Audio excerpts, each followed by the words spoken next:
दे सलामी इस तिरंगे को जिससे तेरी शान है, सर हमेशा ऊंचा रखना इसका जब तक दिल में जान है। अब इन वीरों के लिए कुछ पंक्ति में पेश करने वाला हूँ। चलो फिर से वो नज़ारा याद कर लें, शहीदों के दिलों में थी वो ज्वाला, वो याद कर लें जिसमें बहकर आज़ादी पहुंची थी किनारे पर, बलिदानियों के खूनों की वो धारा याद कर लें।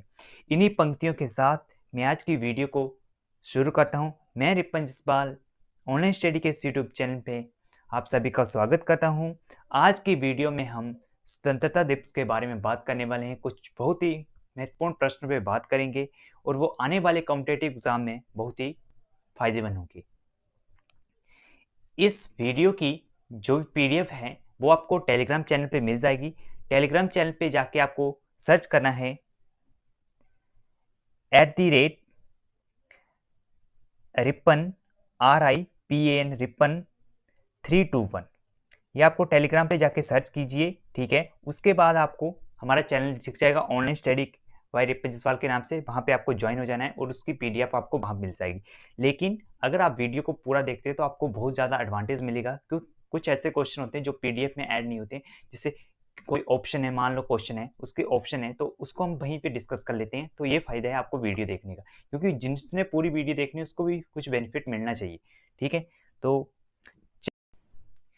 इस वीडियो में आपको 35 प्लस क्वेश्चन देखने को मिलेंगे। अगर आप वीडियो को ध्यान देखते हैं ना, ये 35 क्वेश्चन आपको 50 क्वेश्चन के बराबर देखेंगे, ठीक है, क्योंकि कुछ क्वेश्चन ऐसे होते हैं जो एक दूसरे में एडजस्ट कर लिए होते हैं, ठीक है। तो चलिए अब हम वीडियो को स्टार्ट करते हैं। क्वेश्चन नंबर 1 है, भारत का स्वतंत्रता दिवस हर वर्ष किस दिन मनाया जाता है? तो आपके सामने ऑप्शन है, देखिए 4 ऑप्शन आपके सामने दिए हुए हैं। तो इनमें से जो राइट आंसर है वो है 15 अगस्त को भारत का स्वतंत्रता दिवस मनाया जाता है। इस दिन भारत अंग्रेजों से पूरी तरह आज़ाद हो गया था और इसी के उपलक्ष्य पे स्वतंत्रता दिवस मनाया जाता है, ठीक है। यहाँ पे आप स्लाइड में भी देख सकते हैं, यहाँ पे देखिए फोटो है लगा हुआ है, ठीक है, 15 अगस्त, ठीक है। चलिए आगे चलते हैं। क्वेश्चन नंबर 2 है, 15 अगस्त 2024 में कौन सा स्वतंत्रता दिवस मनाया जा रहा है? तो ये क्वेश्चन और क्वेश्चन नंबर 3 काफी इंपॉर्टेंट है, तो इन्हें बिल्कुल ध्यान से देखना। तो इसका जो राइट आंसर है ऑप्शन नंबर 3, 78वां स्वतंत्रता दिवस मनाया जा रहा है, ठीक है फ्रेंड्स। क्योंकि ये क्वेश्चन नंबर 2 और 3 जो वो इंटरलिंक है आपस में, ठीक है। चलिए अगले क्वेश्चन को देखते हैं। क्वेश्चन नंबर 3 है, 15 अगस्त 2024 को स्वतंत्रता दिवस की कौन सी वर्षगांठ मनाई गई?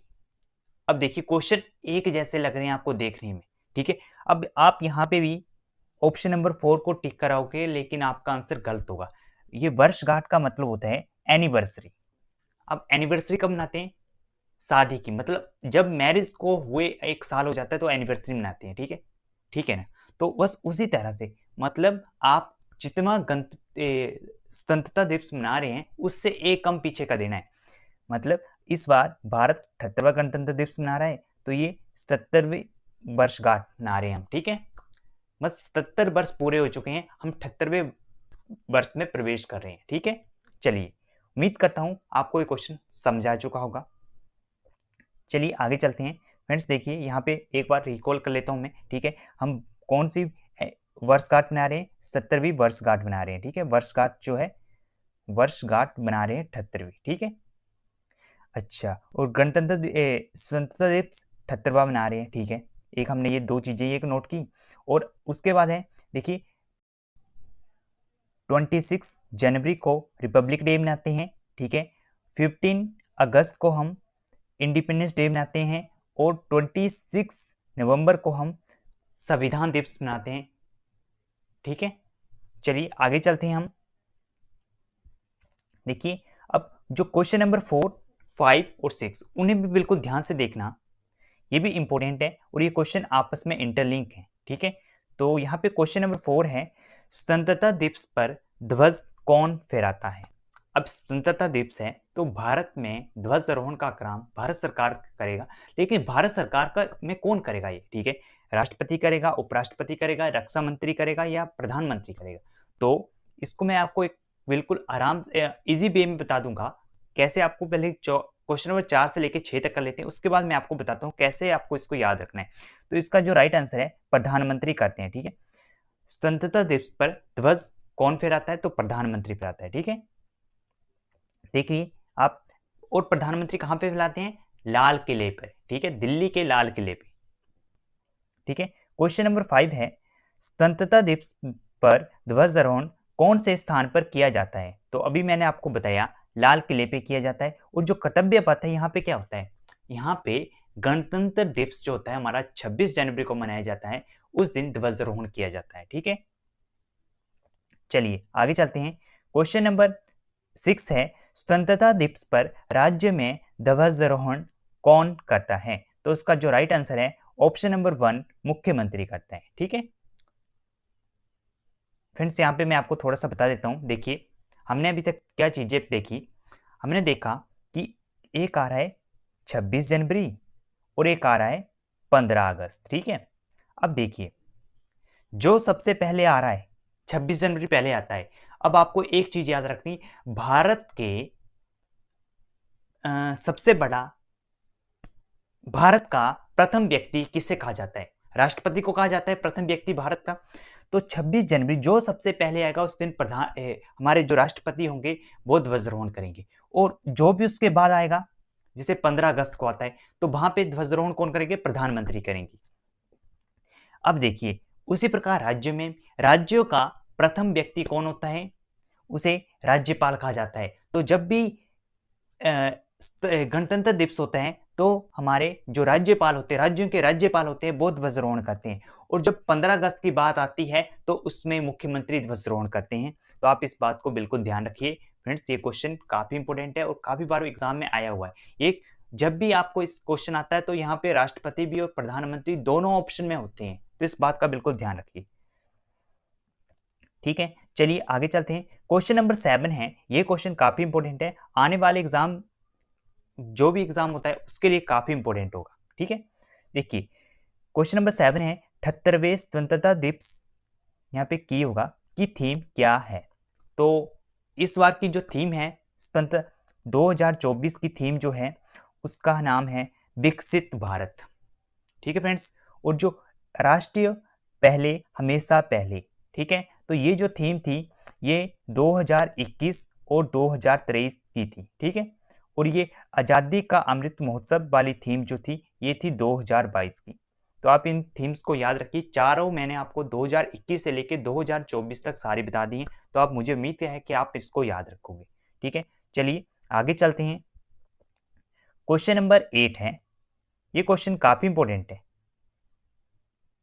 क्वेश्चन नंबर 8 है, प्रधानमंत्री नरेंद्र मोदी स्वतंत्रता दिवस के अवसर पर खालिस्तान बार ध्वजारोहण करने वाले हैं। तो ये कितनी बार ध्वजारोहण करने वाले हैं? तो इसका जो राइट आंसर है ऑप्शन नंबर 2, 11वीं बार ये ध्वजारोहण करने वाले हैं, ठीक है। इस बार 11वीं बार ये ध्वजारोहण करने वाले हैं इस बार, ठीक है। तो आप यहाँ पे स्लाइड में भी देख सकते हैं, यहाँ पे देखिए लाल किले पर लगातार 11वीं बार झंडा फहराने वाले तीसरे प्रधानमंत्री होंगे मोदी, ठीक है। तो यहाँ पे देखिए, यहाँ पे लिखा हुआ मनमोहन सिंह को पीछे छोड़ेंगे, उसके बारे में आपको आगे बताता हूँ मनमोहन सिंह ने कितनी बार किया है। लेकिन यहाँ पे लिखा है इंदिरा गांधी की करेंगे बराबरी, ये गलत बात है, ठीक है। यहाँ पे इंदिरा गांधी ने कितनी बार किया है वो मैं आपको आगे बताता हूँ। चलिए आगे चलते हैं अब हम, ठीक है। देखिए अभी तक जो हमारे फर्स्ट प्राइम मिनिस्टर थे पंडित जवाहरलाल नेहरू ने जो है 17 टाइम जो जो हमारा तिरंगा है स्वतंत्रता दिवस पर झंडे को फहराया, ठीक है। क्योंकि वो प्रधानमंत्री बने थे 1947 में, 1947 से लेके 1963 तक वो प्रधानमंत्री रहे थे। सॉरी फ्रेंड्स, 1964 तक प्रधानमंत्री रहे थे, ठीक है। और ये डेट थी, अब 64 में उन्होंने ध्वजारोहण नहीं किया था क्योंकि वो 27 मई तक ही प्रधानमंत्री रहे थे, तो उसके बाद उन्होंने ध्वजारोहण नहीं किया था, ठीक है। चलिए आगे देखते हैं। अब बात करते हैं इंदिरा गांधी की। इंदिरा गांधी जो थे भारत की दो पहली महिला प्रधानमंत्री थी और ये 2 बार प्रधानमंत्री बनी थी। कब से कब तक? देखिए पहला था 24 जनवरी 1966 से लेके 24 मार्च 24 मार्च 1977 तक। ठीक है, यहां पे इन्होंने 10 बार ध्वजारोहण किया था। सॉरी फ्रेंड्स, 11 बार यहाँ पे ध्वजारोहण हुआ था इनका। ठीक है, इन्होंने 11 बार ध्वजारोहण किया था। और उसके बाद इन्होंने ये दोबारा से जब प्रधानमंत्री बनी तो बनी थी प्रधानमंत्री ये 1980 से लेके 1984 तक। ठीक है, 5 बार इन्होंने यहाँ पे किया था, तो टोटल हो गया 16 बार। मतलब इंदिरा गांधी ने 16 बार ध्वजारोहण किया है, पंडित जवाहरलाल ने 17 बार, और अब नरेंद्र मोदी तीसरे नंबर के प्रधानमंत्री हैं जो 11 बार इस बार ध्वजारोहण कर रहे हैं। और 10 बार ध्वजारोहण करने वाले हमारे जो प्रधानमंत्री हैं जो हैं डॉक्टर मनमोहन सिंह हैं। ठीक है, उन्होंने ध्वजारोहण किया है 10 बार। ठीक है, 2023 में प्रधानमंत्री नरेंद्र मोदी ने इनकी बराबरी की थी, लेकिन अब उनसे आगे चले गए, उनको पीछे छोड़ दिया है। चलिए आगे चलते हैं। देखिए, अभी मैंने आपको ये क्वेश्चन अच्छे से समझा दिया है, तो मुझे नहीं लगता यहाँ पे ज्यादा बताने की जरूरत है। तो क्वेश्चन नंबर 9 है, स्वतंत्रता दिवस के अवसर पर लाल किले से सबसे ज्यादा 17 बार झंडे फहराने का रिकॉर्ड किस प्रधानमंत्री के नाम है? तो इसका जो राइट आंसर है ऑप्शन नंबर 3, जवाहरलाल नेहरू। ठीक है, इंदिरा गांधी ने कितनी बार किया है? ठीक है, ये मैंने आपको बता दिया है। ठीक है, देखिए ये हैं हमारे भारत के, स्वतंत्र भारत के प्रथम प्रधानमंत्री पंडित जवाहरलाल नेहरू जी। ठीक है, क्वेश्चन नंबर 10, ये क्वेश्चन काफी इंपॉर्टेंट है। ठीक है फ्रेंड्स, तो इसे बिल्कुल ध्यान से देख लीजिए। भारत के ऐसे प्रधानमंत्री का नाम बताइए जिन्होंने प्रधानमंत्री के रूप में कार्य किया है लेकिन कभी भी स्वतंत्रता दिवस पर ध्वजारोहण नहीं किया है। तो इनका नाम है, अगर आपको ये दोनों ऑप्शन में दिखती हैं तो आप टिक दोनों को कीजिए। मतलब यहाँ पे अगर ए और बी ऑप्शन में है, गुलजारी लाल नंदा और चंद्रशेखर दोनों आपको ऑप्शन में दिखते हैं, तो वहां पे इस तरह की ऑप्शन बनी होगी, जैसे मैं यहाँ पे 1 2 करके लिखा तो 1 और 2 मत दोनों है। लेकिन अगर आपको इन दोनों में से कोई भी एक का नाम दिखे तो आप उस पर टिक कर देना, वो राइट आंसर होगा। क्योंकि गुलजारी लाल नंदा भारत के पहले कार्यवाहक प्रधानमंत्री के रूप में कार्य किया था। इन्होंने 2 बार कार्यकाल किया था अपना, तो वो सिर्फ उनका कार्यकाल 13-13 दिन बाद, 2 बार इन्होंने कार्यकाल किया लेकिन दोनों बार 13-13 दिन का कार्यकाल किया हुआ है। ठीक है, और चंद्रशेखर जो हैं वो भारत के ऐसे प्रधानमंत्री हैं, उन्होंने प्रधानमंत्री के रूप में कार्य तो किया है लेकिन ध्वजारोहण कभी नहीं किया, क्योंकि इनका कार्यकाल शुरू हुआ था 10 नवंबर 1990 से लेके इन्होंने 21 जून 1991 तक इन्होंने कार्य किया था। इन्होंने अपना जो कार्यकाल था इनका 223 दिन का कार्यकाल था, लेकिन क्योंकि स्वतंत्रता दिवस 15 अगस्त को मनाई जाती है, लेकिन इनका कार्यकाल कब खत्म हो गया था? 21 जून को खत्म हो गया था। तो चलिए आगे चलते हैं।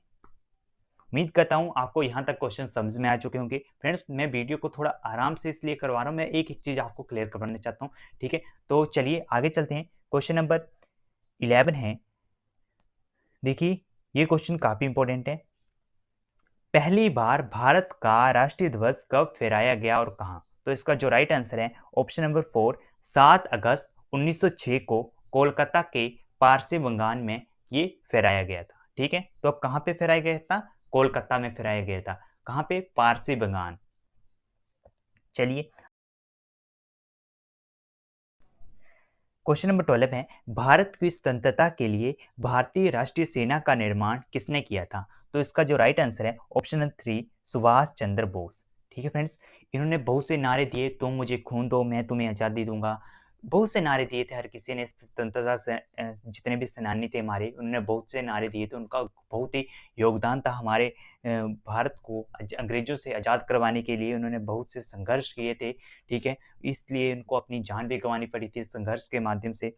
तो ये संघर्ष 1857 से शुरू हुआ था, लेकिन काफ़ी लंबा संघर्ष चलने के बाद भारत को आज़ादी मिली थी। तो इन वीरों को बहुत बहुत दिल से हम नमन करते हैं कि इन्होंने भारत को आज़ादी दिलवाई थी और अपना संपूर्ण संघर्ष किया था यहाँ पे। ठीक है, चलिए अगले क्वेश्चन को। क्वेश्चन नंबर 13 है, कौन सी पार्टी भारत में स्वतंत्रता प्राप्ति करने के बाद सत्ता में आई थी? तो इसका जो राइट आंसर है भारतीय राष्ट्रीय कांग्रेस। ठीक है, जो सत्ता में आई थी। ठीक है, चलिए आगे चलते हैं। क्वेश्चन नंबर 14, भारत के प्रथम प्रधानमंत्री के रूप में किसने शपथ ली थी? तो उसका जो राइट आंसर है option number 2, Jawaharlal Nehru. Friends, ये क्वेश्चन काफ़ी बार रिपीट होगा इस तरह से क्वेश्चन घुमा घुमा के ऐड किया हुआ है मैंने, मतलब क्वेश्चन को थोड़ा चेंज चेंज करके पूछा हुआ है, तो आप कंफ्यूज मत होना, ठीक है। जो भारत के प्रथम प्रधानमंत्री कौन थे, भारत प्रथम प्रधानमंत्री के रूप में किसने शपथ ली थी, बस ये सभी के आंसर यही मिलेगा आपको देखने को, ठीक है। चलिए आगे चलते हैं। और उसके बाद लाल बहादुर शास्त्री, उसके बाद कार्यवाहक प्रधानमंत्री के रूप में गुलजारी लाल नंदा आए थे, उसके बाद लाल बहादुर शास्त्री, उसके बाद इंदिरा गांधी, ठीक है। चलिए आगे चलते हैं। अब देखिए यहाँ पे हम तिरंगे से संबंधित कुछ बात करने वाले हैं, ठीक है फ्रेंड्स। देखिए हमारा जो तिरंगा होता है ना, इस तरह से बना होता है हमारा तिरंगा, ठीक है। इस तरह से तिरंगा होता है, ठीक है। यहाँ पे इस तरह से लाइन होती है तिरंगे के बीच में, यहाँ पे एक चक्कर सा होता है, इसमें 24 तीलियां होती हैं, ठीक है। और यहाँ पे इसकी जो लेंथ होती है ये 3 होती है, और ये इसे ब्रेथ बोल लीजिए तो ये 2 होती है, ठीक है। चलिए आगे चलते हैं, इसके बारे में क्वेश्चन देखने वाले हैं, क्योंकि तिरंगा भी काफी इंपॉर्टेंट है। ध्वज आरोहण हो रहा है तो ध्वज मतलब तिरंगे की बात हो रही है, तो इसके बारे में जानना बहुत जरूरी है। देखिए क्वेश्चन नंबर 15 है, भारत के राष्ट्रीय ध्वज की लंबाई व चौड़ाई का अनुपात कितना है, ठीक है। तो इसका देखिए यहाँ पे लंबाई आ गई, ये चौड़ाई आ गई। अब आप तिरंगे में देख लीजिए, ये देखिए तीन रंग तिरंगे में, तीन रंग है, तीन चार रंग है तिरंगे में कुल मिला के, ठीक है। तो ध्वजारोहण की मतलब इसकी जो तिरंगे हमारे राष्ट्रीय ध्वज की लंबाई का अनुपात, लंबाई व चौड़ाई का अनुपात 3:2 है। मीन्स इस क्वेश्चन को ध्यान से रखना, क्योंकि कई बार क्या होता है क्वेश्चन को चेंज किया होता है, भारत के राष्ट्रीय ध्वज की चौड़ाई व लंबाई का अनुपात कितना है, तो तब आंसर ये चेंज होता है, 2:3 आता है जब जब पहले चौड़ाई आती है लेकिन लंबाई पहले है, ठीक है। अब यहाँ पे आप तिरंगे के बारे में थोड़ा सा देख लीजिए। तिरंगे में 3 रंग हैं, ठीक है। एक सबसे ऊपर है केसरी, बीच में है सफेद रंग, उसके ऊपर है एक चक्कर, जिस चक्कर में 24 तीलियां हैं, और नीचे है हरा रंग, ठीक है। तो ये हमारे तिरंगे का रंग है, ठीक है। चलिए आगे चलते हैं। क्वेश्चन नंबर 16 है, भारत के वर्तमान राष्ट्रीय ध्वज का डिजाइन किसने तैयार किया था, तो इसका राइट आंसर है ऑप्शन नंबर 4, पिंगली बकैया। पिंगली बकैया जो एक फ्रीडम फाइटर थे, स्वतंत्रता सेनानी थे, उन्होंने भारत के ध्वज जो तिरंगा है उसको बनाया था, ठीक है। 2 अगस्त को पिंगली बकैया की जयंती भी मनाई जाती है, ठीक है फ्रेंड्स। चलिए आगे चलते हैं। क्वेश्चन नंबर 17 है, भारत का राष्ट्रीय ध्वज कितने रंगों से मिलकर बना है। अब सबसे बड़ा क्वेश्चन है, इस क्वेश्चन को स्टार मार्क कर देता हूं मैं अभी, ठीक है। क्योंकि यहाँ पे आप गूगल पे देखोगे तो आपको गूगल पे 3 देखने को मिलेगा, लेकिन देखिए हमारे यहाँ पे जहाँ पे अशोक चक्र है लगा हुआ, धर्म चक्र बोलते हैं, अशोक चक्र बोलते हैं, यहाँ पे पहले चरखा हुआ करता था इसकी जगह, ठीक है। ये 1947 में से चेंज कर दिया गया था, तब एक अशोक चक्र यहाँ पे आ गया था। तो मेरे हिसाब से जो इस क्वेश्चन का राइट आंसर है ऑप्शन नंबर 2 है, ठीक है। मतलब 4 रंग है, देखिए सबसे पहले केसरी रंग है, सफेद रंग है, हरा रंग है, और गहरा नीला रंग जो अशोक चक्र में है, ठीक है। अगर इस चक्कर को काउंट नहीं किया जाए तो 3 रंग है, लेकिन चक्कर को काउंट किया जाए तो 4 रंग है, ठीक है। अब आगे डिपेंड करता है पेपर में ऑप्शन कौन कौन सी आई हुई। ऐसा क्वेश्चन कभी सिंपल इतना क्वेश्चन है कि ये कभी आएगा नहीं, कभी पूछा जाएगा तो इंटरव्यू वगैरह में पूछ सकते हैं, लेकिन ऐसे कॉम्पिटेटिव एग्जाम में ये क्वेश्चन आना जरूरी नहीं है, ठीक है। चलिए आगे चलते हैं।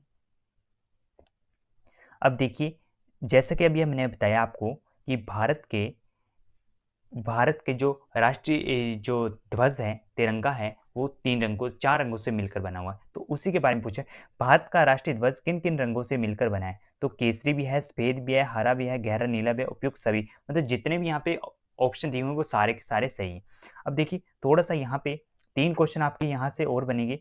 देखिए केसरी रंग जो है ना वो किस चीज का प्रतीक है, ये देश की शक्ति और साहस का प्रतीक है। जो सफेद रंग है वो शांति और सत्य का प्रतीक है। हरा रंग किस चीज का प्रतीक है, उर्वरता, वृद्धि और भूमि का प्रतीक है, ठीक है फ्रेंड्स। ये क्वेश्चन आप यहाँ पे इनको बिल्कुल ध्यान में रखिए, क्योंकि यहाँ से क्वेश्चन डेफिनेटली आता है। क्वेश्चन नंबर 19 है, भारत के राष्ट्रीय ध्वज, फ्रेंड्स यहाँ पे ध्वज होगा, ध्वज के मध्य में बने धर्म चक्र का रंग क्या है, तो इसका राइट आंसर है ऑप्शन नंबर 3, गहरा नीला रंग है, ठीक है। तो यहाँ पे आप देख भी सकते हैं। ये देखिए, ये हमारा मतलब अशोक चक्र बोल लीजिए, धर्म चक्र बोल लीजिए, एक ही बात है। यहाँ पे बिल्कुल गहरे नीले रंग का बना हुआ है, ठीक है। चलिए क्वेश्चन नंबर 20, भारत के राष्ट्रीय ध्वज में राष्ट्रीय ध्वज के चक्कर में कितनी तीलियां हैं? जो उसे धर्म चक्र भी बोलते हैं, अशोक चक्र बोलते हैं, तो उसमें 24 तीलियां, और ये बोला जाता है कि ये 24 तीलियां समय को भी दर्शाती हैं और मनुष्य के गुणों को दर्शाती हैं, ठीक है। चलिए आगे चलते हैं। क्वेश्चन नंबर 21 है, भारत के राष्ट्रीय ध्वज को संविधान सभा ने कब अपनाया? तो इसका जो राइट आंसर है ऑप्शन नंबर 2, 22 जुलाई 1947 को अपनाया था। 22 जुलाई 1947 को अपनाया था, ठीक। नंबर 22 है, भारत के राष्ट्रीय ध्वज में स्थित धर्म चक्र को कहां से लिया गया है? तो सारनाथ स्तंभ से लिया गया है। सारनाथ मंदिर, मतलब अलग अलग तरह के, लेकिन जब भी जहां पे सारनाथ आपको दिखे वहां पे टिक कर लीजिए। लेकिन सारनाथ का स्तंभ आएगा या तो सारनाथ का सूर्य मंदिर आएगा, इन दोनों में से एक ही आएगा, ठीक है। चलिए अगला क्वेश्चन है, अब क्वेश्चन इंपोर्टेंट है, 4-5 क्वेश्चन गान से हैं, राष्ट्रीय गान से है, राष्ट्रीय गीत से। तो अब राष्ट्रीय गान और राष्ट्रीय गीत की पहचान कैसे करें? अब देखिए, जब आप राष्ट्रीय गान लिखते हैं ना, गान शब्द लिखते हैं, तो उसमें कोई मतलब सिरोरेखा के ऊपर कोई मात्रा, सिरोरेखा होती है, इसके ऊपर कोई मात्रा नहीं जाती। उसी प्रकार आप याद कर लिखिए कि वंदे मातरम और जनगण गण जो है, उनमें से ऐसा कौन सा है जिसके सिरोरेखा के ऊपर कोई मात्रा नहीं जाती? तो जनगण मन, अगर सिरोरेखा के ऊपर कोई मात्रा नहीं तो उसी के सेम ढूंढ लीजिए। अगर गान है तो जन लगा दीजिए, आपका राइट आंसर हो जाएगा, कभी गलत नहीं होगा। इसमें कंफ्यूजन होता है गान है कि गीत है। अब गीत में ऊपर सिरोरेखा के ऊपर मात्रा जाती है, उसी प्रकार बंदे में भी मात्रा जाती है सिरोरेखा के ऊपर। तो इससे आपको ध्यान रहेगा कि सिरोरेखा के ऊपर मात्रा जा रही है, तो आप इसे समझ सकते हैं, ठीक है। देखिए अब भारत का राष्ट्रीय गान क्या है? तो इसका right answer option number 1, Jana Gana मन। देखिए क्वेश्चन नंबर 24 है, भारत का राष्ट्रीय गान के रचयिता कौन है? तो इसका राइट आंसर है ऑप्शन नंबर 2, रविंद्रनाथ टैगोर। रविंद्रनाथ टैगोर हैं ये, ठीक है। तो चलिए आगे चलते हैं। क्वेश्चन नंबर 25 है, राष्ट्रीय गान जन गण मन सर्वप्रथम कब और कहाँ गाया गया? तो इसका जो राइट आंसर है ऑप्शन नंबर 1, 1911 में कोलकाता में कांग्रेस का अधिवेशन था, वहां पे गाया गया था पहली बार इसे। क्वेश्चन नंबर 26, भारत के राष्ट्रीय गान जन गण मन को संपूर्ण रूप से गाने में कितना समय लगता है? तो इसका right answer option number 2, 52 second लगते हैं। राष्ट्रीय गान को गाने में कुल कितना समय लगता है? तो 52 सेकंड लगते हैं। चलिए आगे चलते हैं। क्वेश्चन नंबर 27, अब देखिए गीत से संबंधित क्वेश्चन आ गए हैं। तो मैंने आपको पहले बता दिया गान और गीत को कैसे पहचानें। तो भारत का राष्ट्रीय गीत क्या है? तो इसका right answer option number 2, Vande Mataram. Bharat का राष्ट्रीय गीत है वंदे मातरम। और राष्ट्रीय गान क्या है? जन गण मन। क्वेश्चन नंबर 28, भारत के राष्ट्रीय गीत के रचयिता कौन है? तो इसका राइट आंसर है ऑप्शन नंबर 1, बंकिम चंद्र चटर्जी। बंकिम चंद्र चटर्जी ने जो रचयिता हैं राष्ट्रीय हमारे गीत के, तो कौन है? बंकिम चंद्र चटर्जी। क्वेश्चन नंबर 29 है, भारत के राष्ट्रीय गीत को गाने में कितना समय लगता है? तो 65 सेकंड का। क्वेश्चन नंबर 30 है, भारत का राष्ट्रीय गीत वंदे मातरम सर्वप्रथम कब गाया गया? तो इसका जो राइट आंसर है ऑप्शन नंबर 4, 1896 कोलकाता अधिवेशन में। 1896 कोलकाता अधिवेशन में गाया गया था, ठीक है। भारत का संविधान बनकर कब तैयार हुआ था? तो इसका जो राइट आंसर है ऑप्शन नंबर 3, 26 नवंबर 1949 को। भारत का संविधान किसने बनाया था? तो एक संविधान सभा बनाई। भारत का संविधान बनाने का किसने बनाया था? संविधान सभा द्वारा बनाया गया था। संविधान सभा में एक स्थायी अध्यक्ष भी बनाए गए थे, एक स्थायी थे, एक अस्थायी थे। जो स्थायी अध्यक्ष, देखिए यहाँ पे मैं आपको बता देता हूँ, 9 दिसंबर को एक मीटिंग हुई थी 1946 में, तो वहाँ पे अस्थायी अध्यक्ष बनाया गया था। तो किसे बनाया गया था? डॉक्टर सच्चिदानंद सेने को बनाया गया था। उसी के ठीक 2 दिन बाद, मतलब 11 दिसंबर 1946 को दोबारा से एक मीटिंग होती है, उसमें एक स्थायी अध्यक्ष बनाया गया। और स्थायी अध्यक्ष किसे बनाया गया? डॉक्टर राजेंद्र प्रसाद को। फिर जो 9 दिसंबर को मीटिंग हुई थी, उसमें जो अस्थायी अध्यक्ष बनाया गया था वो उस मीटिंग में उपस्थित सबसे वरिष्ठ नागरिक जो थे उनको बनाया गया था। ठीक, मतलब सबसे अनुभवी जो व्यक्ति थे वहां पे उपस्थित उन्हें बनाया गया था। ठीक है, चलिए आगे चलते हैं। क्वेश्चन नंबर 32 है, भारत के संविधान को कब लागू किया गया था? तो इसका जो राइट आंसर है ऑप्शन नंबर 1, 26 जनवरी 1950 को भारत के संविधान को लागू किया गया था। उसी के उपलक्ष्य पे गणतंत्र दिवस मनाया जाता है फ्रेंड्स। लेकिन उसके कुछ ऐसे अनुच्छेद थे, उन्हें 26 नवंबर 1949 को ही लागू कर दिया गया था। इसी दिन 26 नवंबर को संविधान दिवस मनाया जाता है। चलिए आगे चलते हैं। क्वेश्चन नंबर 33, भारत के संविधान को बनाने में कितना समय लगा था? तो इसका जो राइट आंसर है 2 वर्ष 11 महीने 18 दिन। यहाँ पे बाई एम डी आपको दिख रहा है, तो इसका बाई का मीनिंग है ईयर, एम का यानी मंथ और डी का मीनिंग डे। चलिए आगे चलते हैं। क्वेश्चन नंबर, स्वतंत्र भारत के प्रथम प्रधानमंत्री कौन थे? तो इसका राइट आंसर है जवाहरलाल नेहरू। क्वेश्चन नंबर, ये देखिए इनकी इमेज है। ठीक है, अब देखिए यहाँ पे क्वेश्चन काफी इंपॉर्टेंट है, 2 क्वेश्चन है, आपको कंफ्यूज कर सकते हैं दोनों क्वेश्चन जो आने वाले हैं अभी। ये सेकंड लास्ट क्वेश्चन है, इसके बाद लास्ट क्वेश्चन है। तो स्वतंत्र भारत के प्रथम गवर्नर जनरल कौन थे? तो लॉर्ड माउंटबेटन। स्वतंत्र भारत के प्रथम गवर्नर जनरल कौन थे? Lord Mountbatten. ठीक है, अच्छा क्वेश्चन नंबर 36 है, स्वतंत्र भारत के अंतिम गवर्नर जनरल कौन थे? तो इनका नाम है चक्रवर्ती राजा गोपालचारी। फ्रेंड्स, ये जो चक्रवर्ती राजा गोपालचारी जितने भी गवर्नर बने थे उनमें से बस ये एकमात्र थे जो भारतीय थे। जिससे पहले लॉर्ड माउंटबेटन, लॉर्ड कैनिंग के बारे में आपने सुना होगा, Lord Warren Hastings, Lord William Bentinck, जितने भी थे वो सारे के सारे अंग्रेज थे। लेकिन ये एकमात्र थे जो राजा चक्रवर्ती राजगोपालचारी जो कि भारतीय थे और अंतिम गवर्नर जनरल थे। फ्रेंड्स, उम्मीद करता हूँ आपको ये वीडियो अच्छी लगी होगी। वीडियो अच्छी लगी होगी तो प्लीज़ वीडियो को लाइक कर देना, चैनल को सब्सक्राइब कर देना अगर चैनल पे फर्स्ट टाइम विजिट किया है तो, और अपने फ्रेंड्स को भी इस वीडियो को शेयर कर देना। और इस वीडियो की पीडीएफ आपको टेलीग्राम चैनल पे देखने को मिल जाएगी। उम्मीद करता हूँ आपने इस वीडियो को लाइक कर दिया होगा और अच्छा सा कमेंट भी कर देना। Thank you for watching this video.